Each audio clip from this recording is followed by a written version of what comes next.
أعوذ بالله من الشيطان الرجيم بسم الله الرحمن الرحيم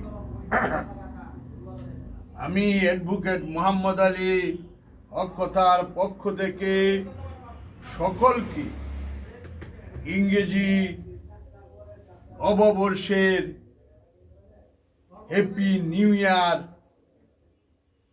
শুভেচ্ছা জানাচ্ছি। সবার কামনা করছি 2026 সাল প্রত্যেক মানুষের জীবনে, রাষ্ট্রের জীবনে কল্যাণ বয়ে আনুক। সবার শুভ কামনা করছি। বন্ধুগণ, গতকালকে আমরা সারা বিশ্বের ইতিহাসে অবিস্মরণীয় একটি জানাজায় অংশগ্রহণ করেছি, যা হচ্ছে পৃথিবীর ইতিহাসে স্মরণাতীতকালের সর্বশ্রেষ্ঠ জানাজা। এই রকম জানাজা অদূর ভবিষ্যতে কিংবা অতীতে হয়েছে কিনা এবং ভবিষ্যতে হবে কিনা সেটা একমাত্র আল্লাহ রাব্বুল আলামিন জানেন।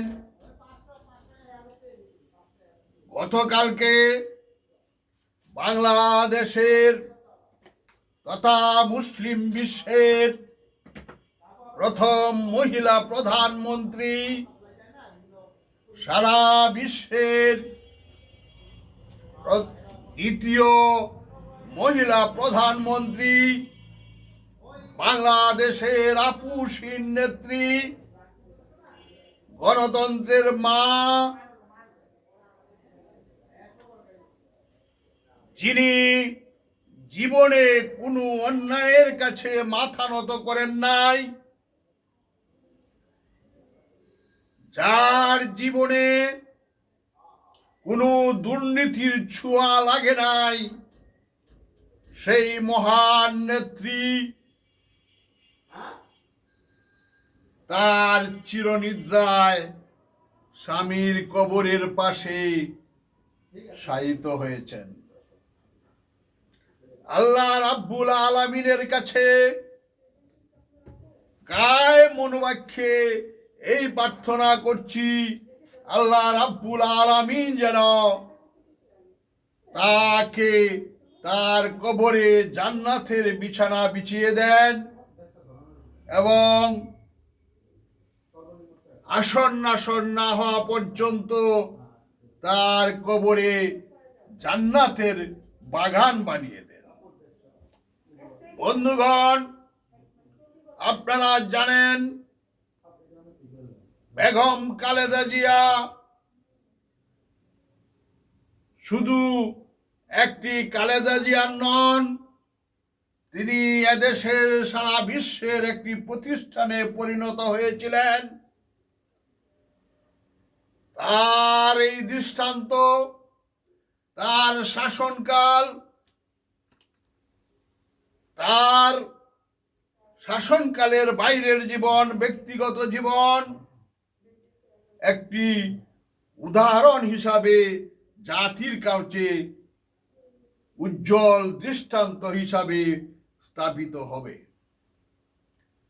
কেননা এই বেগম খালেদা জিয়া স্বামীর মৃত্যুর পর যখন তিনি গৃহবধূ থেকে রাজনীতির মাঠে নেমে এসেছিলেন, সেই সময় আমার সাথে উনার দেখা হয়েছিল বঙ্গবন্ধু এভিনিউর আন্দোলনের মাধ্যমে। আমি তার ব্যক্তিগত আচরণ এবং কথাবার্তায় অত্যন্ত সন্তুষ্ট হয়েছিলাম। এরপর বহু সময় বহু ক্ষণ, বহু দিন, বহু মাস, বহু বছর কেটে গেছে। আমরা শুধু দূর থেকেই তাকে দেখেছি। তার আজীবন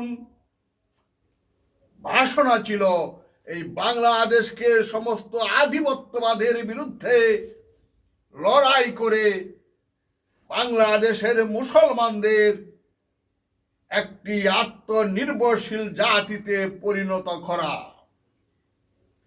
সেই লক্ষ্যে তিনি আজীবন সংগ্রাম করে গেছেন। তিনি 9 বৎসরে এরশাদের স্বৈরা শাসনের কাছে মাথা নত করেন নাই, যার ফলে তিনি আপুসীন নেত্রী হয়েছিলেন। 15 বৎসর আওয়ামী বাকশালী শাসনের কাছে তিনি মাথা নত করেন নাই। তিনি মাথা নত করলে হয়তো চিকিৎসা গ্রহণ করতে পারতেন, কিন্তু তিনি জীবনের চেয়ে বেশি মূল্যবান দিয়েছিলেন নীতি এবং আদর্শকে। এই নীতি আদর্শকে বাস্তবায়ন করার জন্য তিনি আজীবন সংগ্রাম করে গেছেন এবং এদেশের স্বাধীনতা সার্বভৌমত্বকে রক্ষার জন্য আজীবন লড়াই করে গেছেন। এই জন্য বেগম খালেদা জিয়া জনগণের কাছে এত নন্দিত, এত প্রশংসিত, এত আদরের, এত কাছের মানুষ, যার ফলে তার জানাজায় লাখো কোটি মানুষ যেভাবে সমবেত হয়েছে, তার জানাজায় উপস্থিত হতে পেরে আমি আমার জীবনকে ধন্য মনে করছি। এবং যারা যারা তার জানাজায় উপস্থিত হয়েছিলেন তারা দেখেছেন মানুষের কি জোয়ার, মানুষ মানুষকে কত ভালোবাসে। যদি সেই মানুষ সৎ থাকে, সেই মানুষের যদি কমিটমেন্ট থাকে, সেই মানুষ যদি সাধারণ মানুষের পাশে দাঁড়ায়, সেই মানুষ যদি দেশের স্বাধীনতা সার্বভৌমত্বকে রক্ষা করার জন্য আপুসীন নেতৃত্বে এগিয়ে যায়, এটা বেগম খালেদা জিয়ার জানা যায় গতকালকে স্পষ্ট হয়ে হয়েছে। সে জানি না অদূর ভবিষ্যতে বাংলাদেশে এরকম জানাজার হবে কিনা,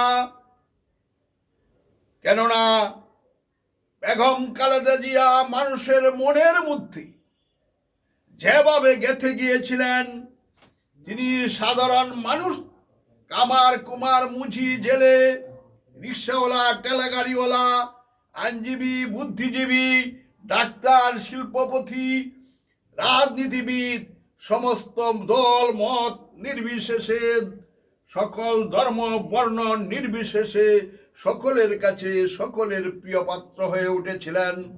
তাই তো শেষ বিদায়ের সময় মানুষ যেভাবে তাকে উজাড় করে দিয়েছে, এটা একমাত্র সর্বশক্তিমান আল্লাহর দান। আল্লাহ রাব্বুল আলামিন তাকে ভালোবাসেন বলেই তার এই চির বিদায়ের দিনে মানুষের এই মহামিলনের আয়োজন করেছিলেন।